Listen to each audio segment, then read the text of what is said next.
All right, let me show you this handy dandy chart here. Okay, so this tells you what does the magenta have to be set on and what does the yellow have to be set on, depending on what kind of contrast, okay? So notice that if you use a grade 0, you're not gonna up the contrast. You're upping the contrast more and more with each grade. So we have grade 0, 1, 2, 3, 4, and 5. So it's a heck of a lot of contrast and there's like no gray anymore. So I'm gonna go ahead, you might have to just try a couple. So I'm gonna go ahead and start with 3 kind of in the middle. And if I go over here, it's gonna say I need to set the yellow to 23 and the magenta to 56.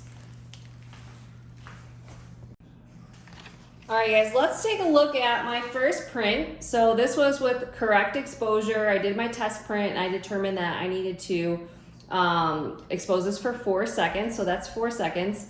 But I noticed that it's really gray and I want to create more blacks and more whites, okay?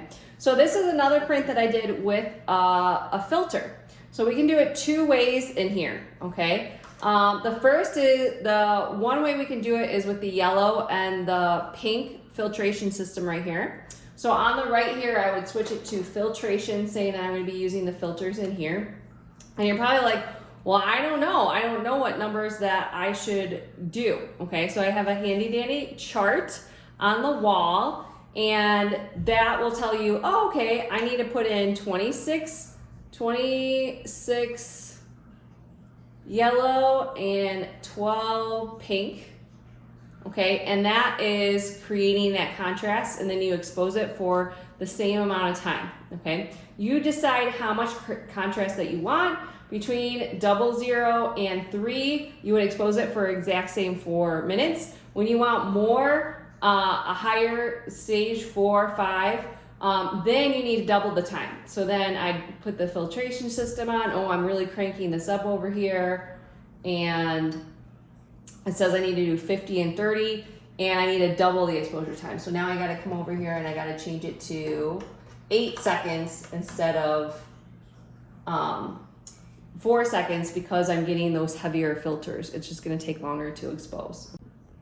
All right, the other way to use a filter, so the dye-core color head with the yellow and the magenta, you can use these as filters, internal filters.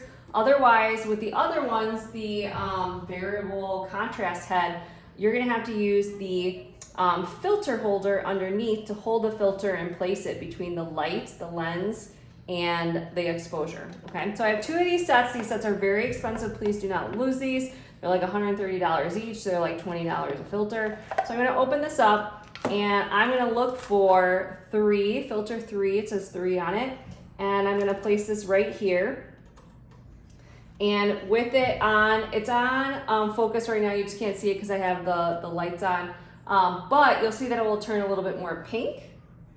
And just make sure that this is aligned. Like you have to make sure that this is directly under the lens. Yeah, mine's right there. And then you can do my 3-second exposure and I'm adding more contrast to that with that.